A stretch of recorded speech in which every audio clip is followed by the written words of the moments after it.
Welcome to the Root of It All podcast with Tree, where you will learn new habits for human betterment. We talk about all things related to personal growth, and everything is on the table.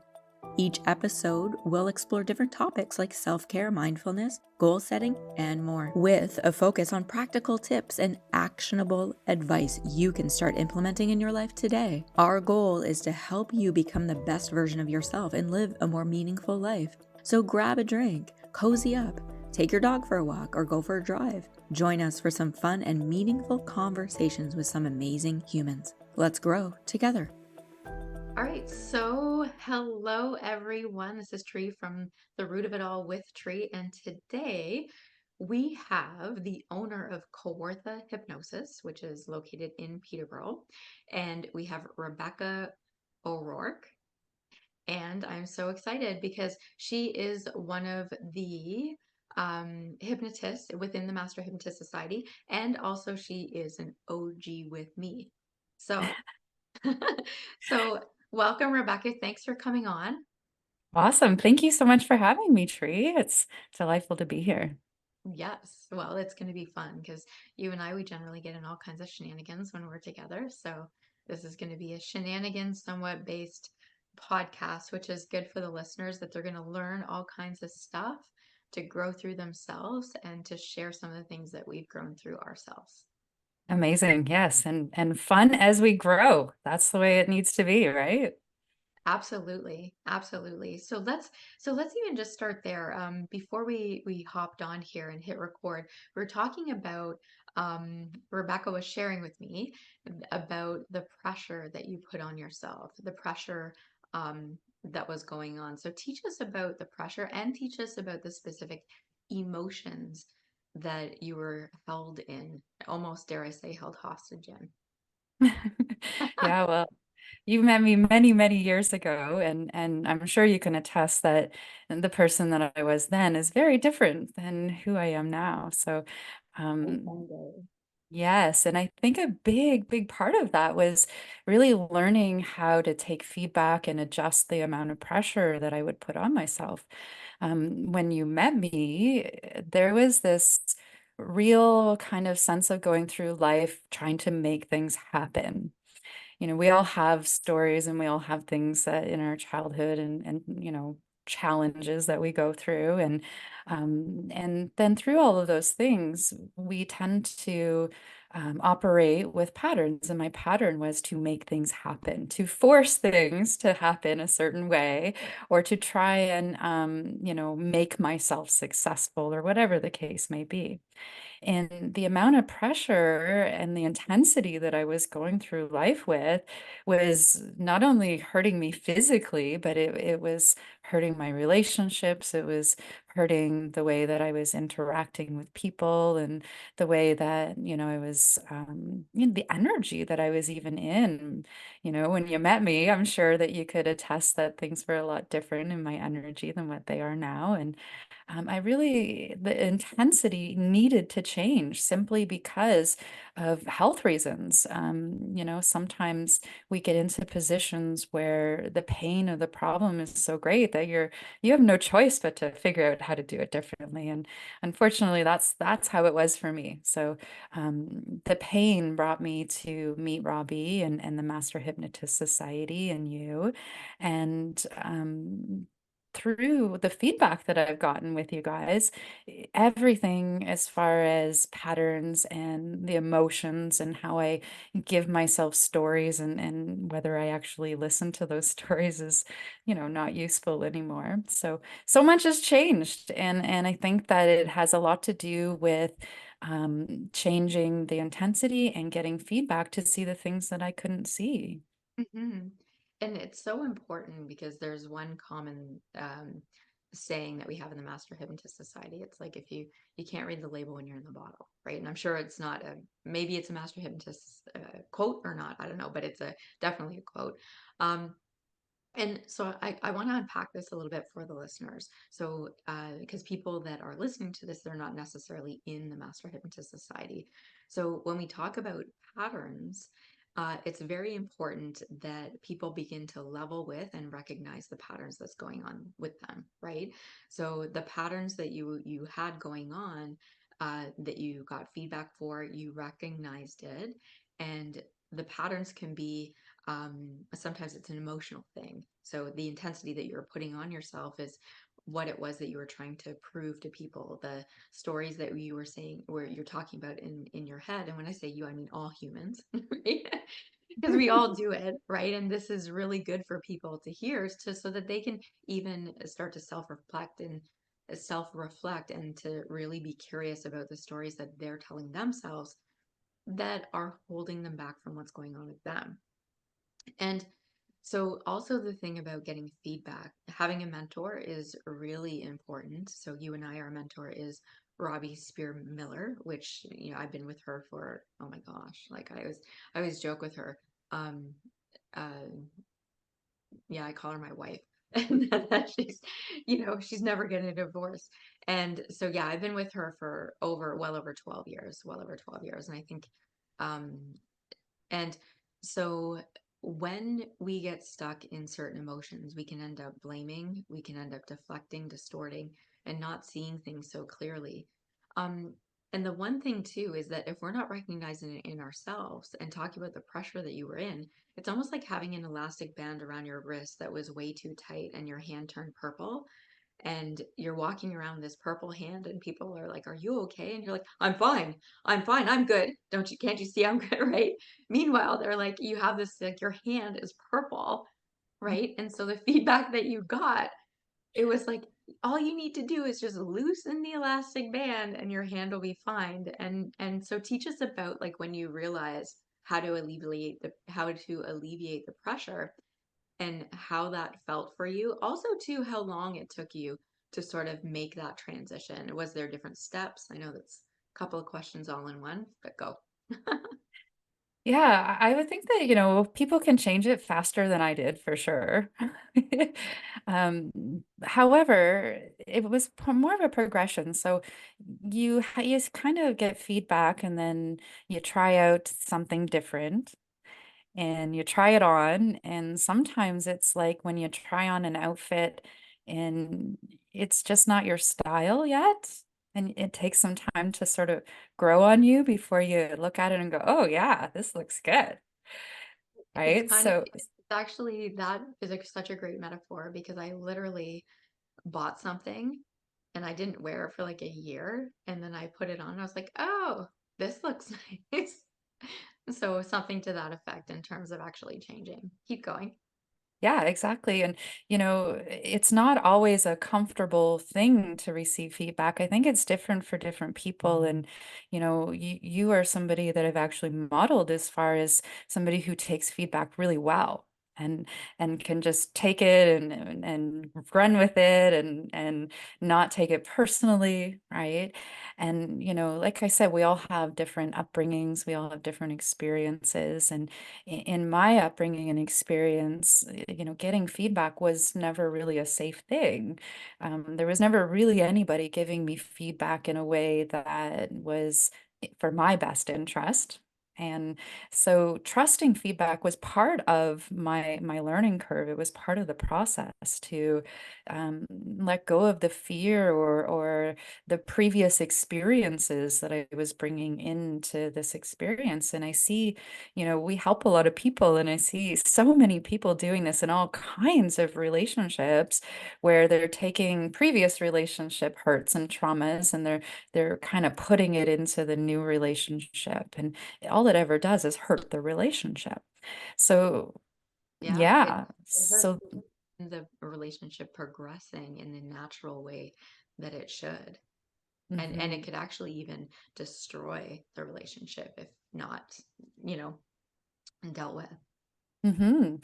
Exactly. So, there's an element of needing to do some healing from previous relationships before you can really thrive in a new relationship.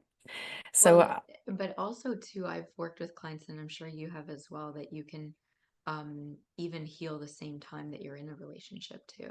Because which that's is my experience, Yeah, and so that was my experience, and it has been my experience with Robbie and all of my colleagues at the Master Hypnotist Society, and so yeah, it's been about over 7 years now. So I can't tell you like an exact timeline of ex when things shifted or how they shifted because it very much was, this sort of eclectic approach. I was healing and learning and shifting and changing. And as change happens in between the thoughts. It doesn't happen when you're thinking about what to do. It happens in between the thoughts. So, there was times where sometimes you just wake up and you go, "Oh, wow, it's just not happening the way that it used to." Mhm. And you might not know exactly the feedback or exactly the thing that made it shift, but you know that you've been working on it and you've been, taking feedback and trying to apply it and doing it differently. So, of course, if you do it different, you get a different result. 100%. And the interesting thing, I like what you're saying in terms of you don't have to look back and find out exactly why. So even if, say, something's happening in your life and it's not a great thing, it's unuseful to even look back and say like, oh, well, this is why this is happening. Well, it's just you're deciding that that's the reason. It may not even be the reason, but people can decide or blame or distract in certain ways, which is interesting. But with that being said, if somebody needs that to move through, then just choose it, move on. But don't, the unuseful thing is if somebody's staying there and trying to figure out why. And Hmm. it's so unuseful because that means that the person's looking back.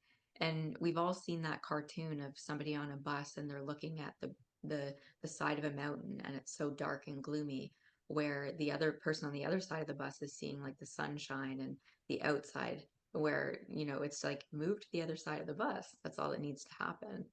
And it really is that simple. And people overcomplicate things. And really, that's our mission. Master Hypnotist Society, Kawartha Hypnosis, Burlington Hypnosis, everybody else that, within the Master Hypnotist Society is getting people to understand that they themselves can learn the tools and techniques to just get on the other side of the bus. Yeah. And Get up and move. yeah, just move your butt over to the other side. And It's all what you choose.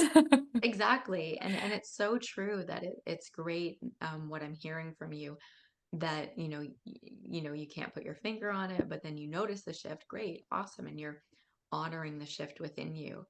So teach people about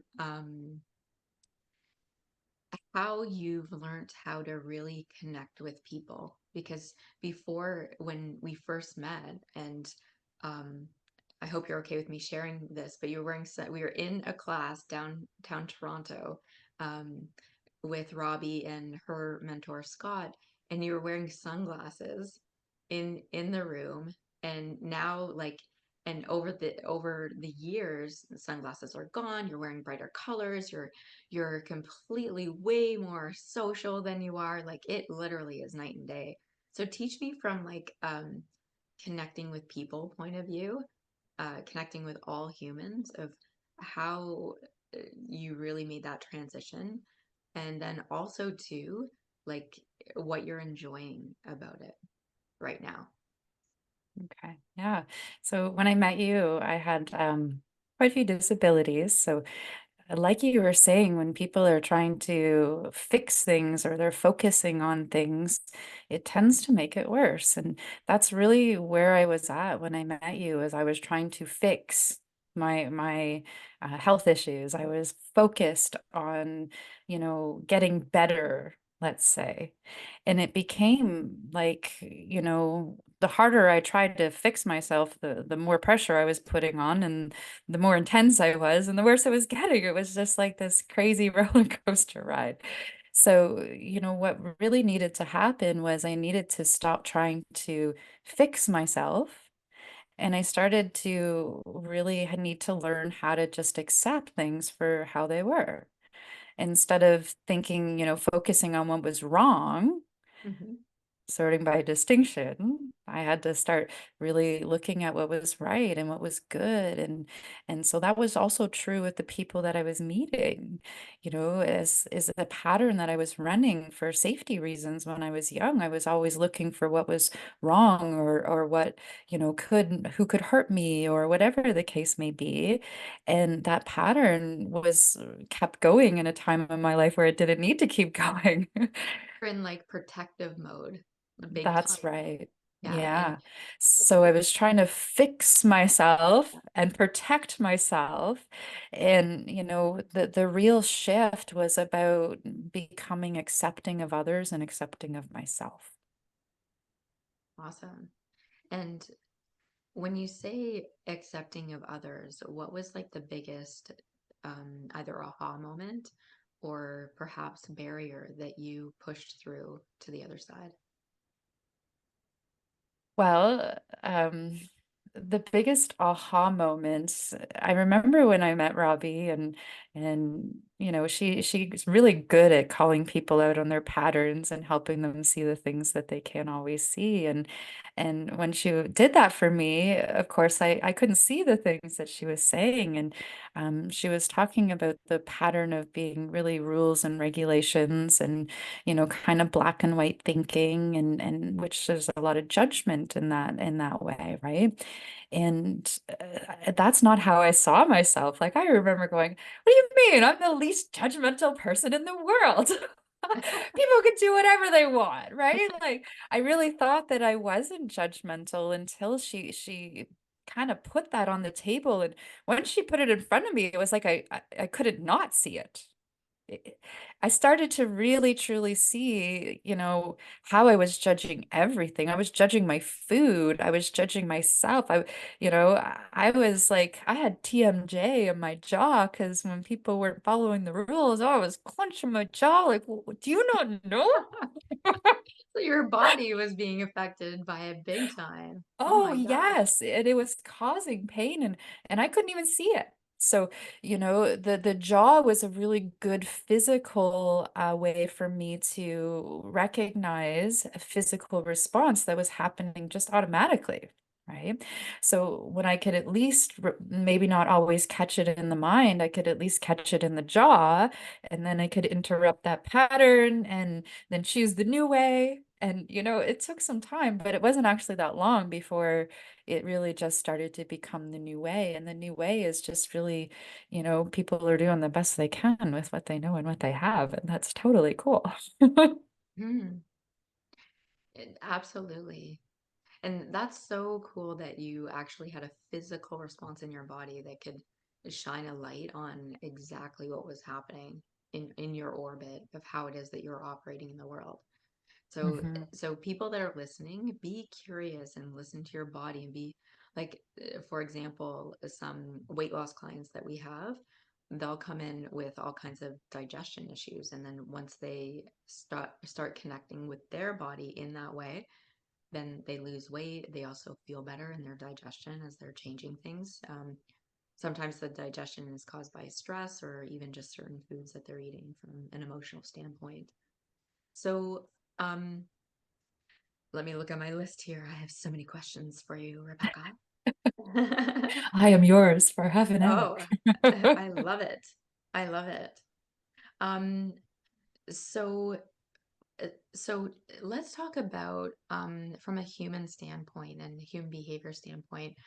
When we get into relationships with people, sometimes when people get so much in sort of like the protection mode, they have a hard time being loyal or committed in certain relationships, right? I even know that I went through this to a certain point of view of that I would leave first before being hurt, right? So, and I think you share that to some extent because there's some um, patterns that you and I have that are similar.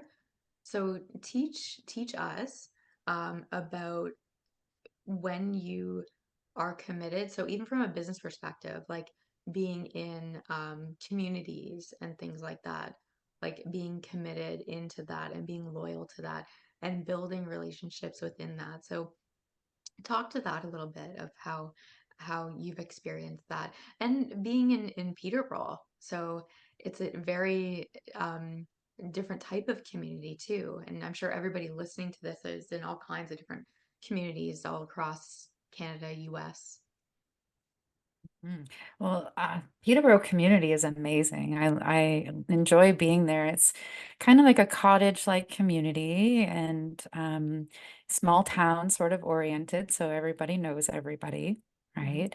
But you know, the truth is with relationships, again, the whole idea of pressure and intensity, when I was in relationships and putting that kind of pressure and intensity on them, there was this sort of transference that was happening. So, really adjusting that intensity and Teach, trying to teach force people relationships. teach people what transference is, because people that are listening, they might be like, what is transference? So teach that. Okay.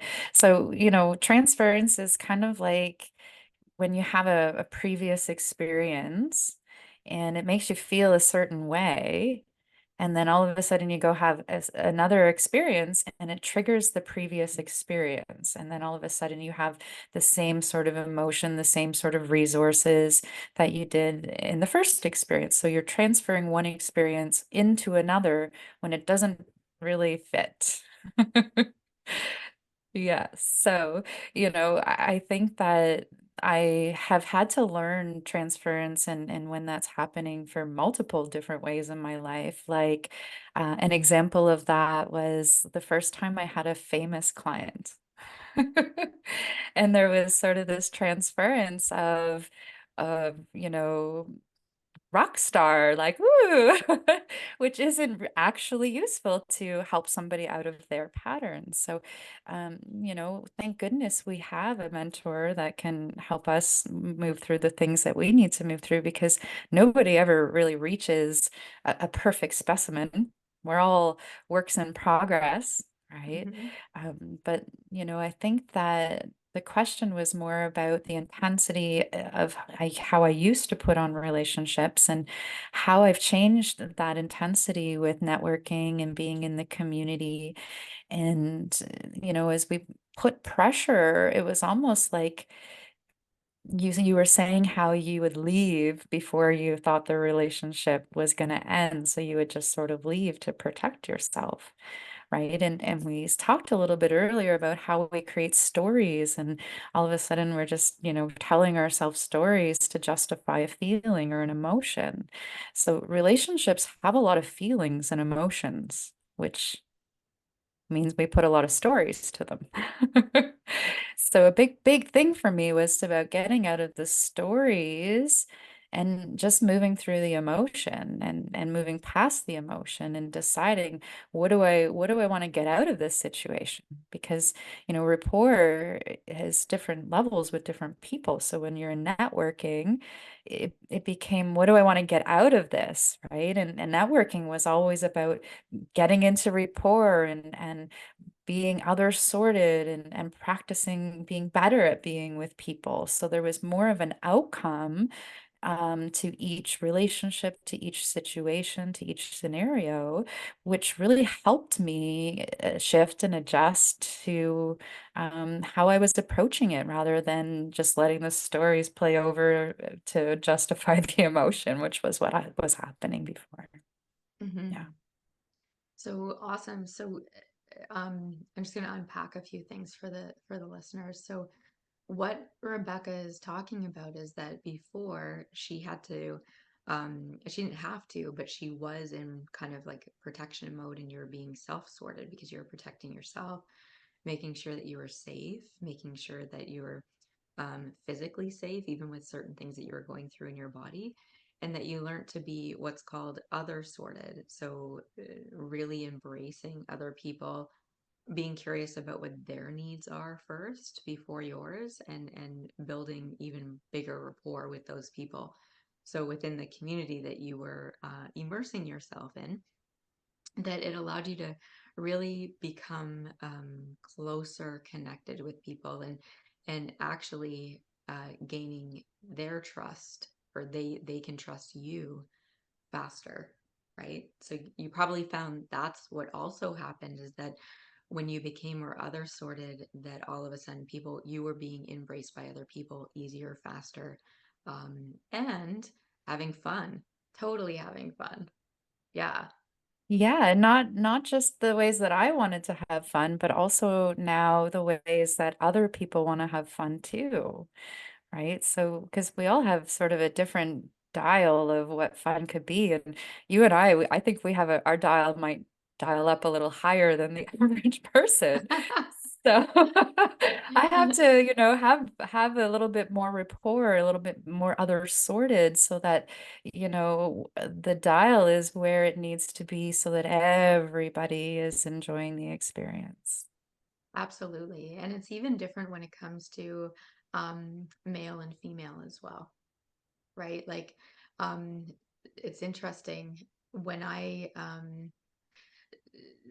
first met my husband, the majority of my friends were males.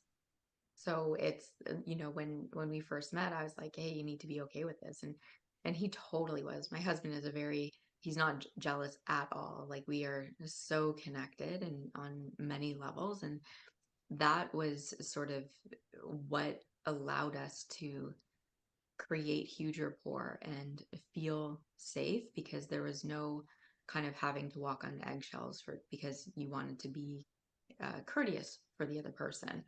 Um, To and put it politely. yeah, it's interesting when we talk about transference. A lot of people have that when it comes to male and female, depending on what the relationship is, right? Even Mhm. when I'm working with corporate clients, if I go in and there's high level management that are female, I can tell right away which of those females have transference with females. And so it's definitely the first part of feedback that I will give in a very gracious, loving way, for sure. And and that's the nice thing too, when we're getting feedback from Robbie, we know that it's coming from a place of love, because she truly wants to see us grow in immense ways and beautiful ways. So teach us about growing your business, like like getting feedback, um, perhaps even what your process is. So when you get feedback, like for example, my process is I get feedback and I just run with it right there, because if I don't do something with it right away, it'll end up on a shelf and I might forget. And so I know that I learn by experiences, so I need to have the experience right away so that it shifts quicker. That's sort of my process. So teach us about one. This is again, look at my like 1, 2, 3 part questions. So, so one, your feedback process. Two, of how it is that it helped you grow your business immensely. All right. So my feedback process has changed over the years from Cool. obviously from what it was when I first met Which is Robbie good. So to we what want to it learn is what it is now. now, because the one that is now is working beautifully. Yes. Yeah. Yes. So now it's very similar to yours, where I don't even put a lot of analyzing. I don't put a lot of thought into it. I just take it and experience and then evaluate it after I have the experience. So a lot of people will evaluate it before they have the experience. And that was the biggest thing that made it different was just having the experience. Because, Robbie has so much wisdom far beyond what I ever had coming into this. And it's also far beyond what's just about helping people in hypnosis. It goes all the way to marketing and finances and the whole business aspect of it. So now it's she tells me to do something and sometimes my first response is like, oh, do I have to, right? And that's like that little child transference thing, right? Like a and parent and saying, you like, know just take the garbage out. your room stinks. Just take the garbage out. Like, do I have to? Well, I'm extremely freedom-minded now, which isn't true before, but now being an entrepreneur, I've become more freedom-minded, and that pattern also has its strengths and its challenges too. So, with that pattern, it's very much, let's just have the experience, do it, and then evaluate it after and take the learning from it. And so that's been the most useful thing for me because, when I first started my hypnosis clinic, I didn't have two nickels to rub together.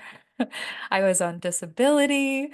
Like my first weight loss booklet was done with a binder that Robbie gave me with my course material.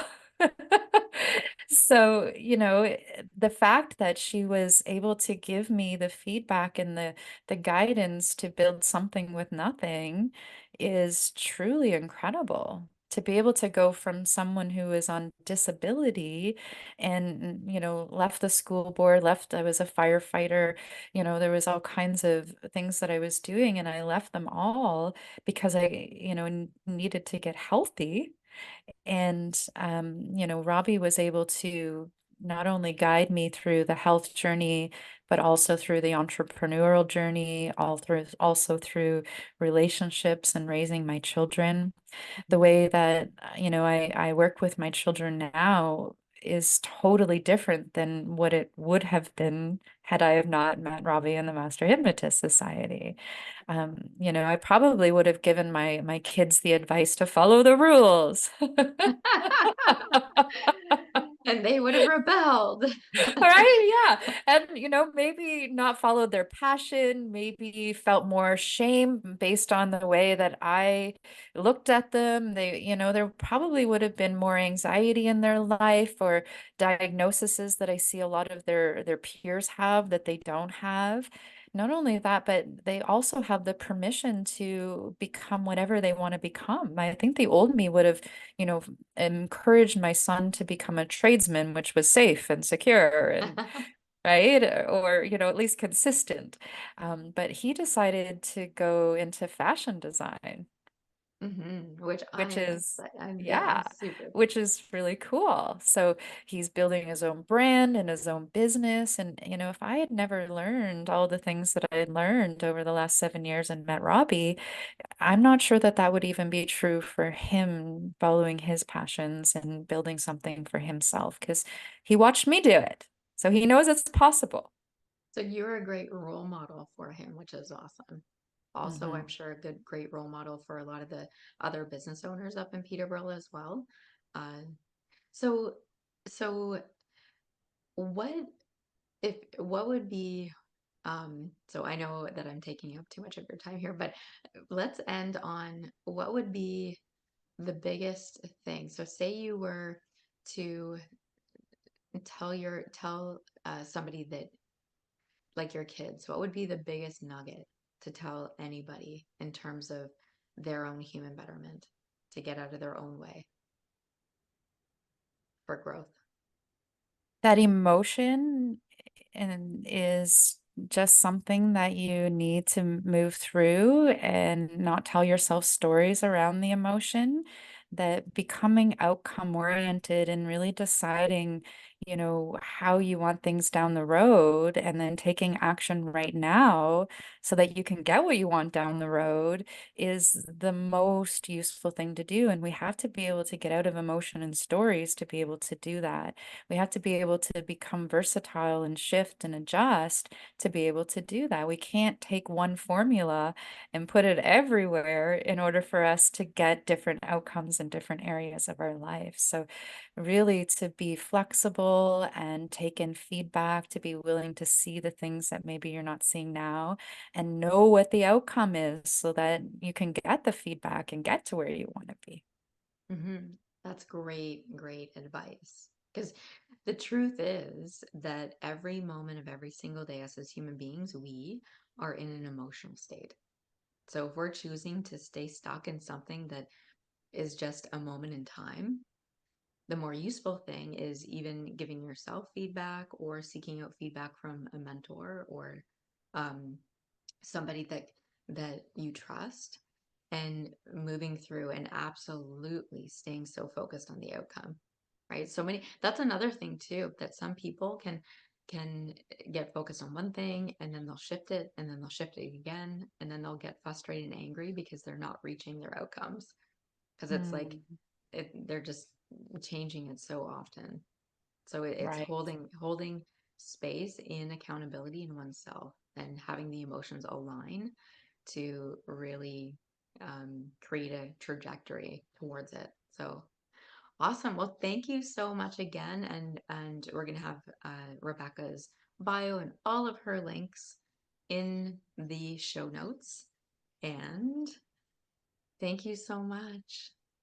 Thank you, Tree. It's been wonderful. Thank you, Rebecca. Well, folks, that's a wrap for today's episode of The Root of It All with Tree. I hope you enjoyed it as much as I did. But before we go, I just wanted to remind you that you can follow us on social media.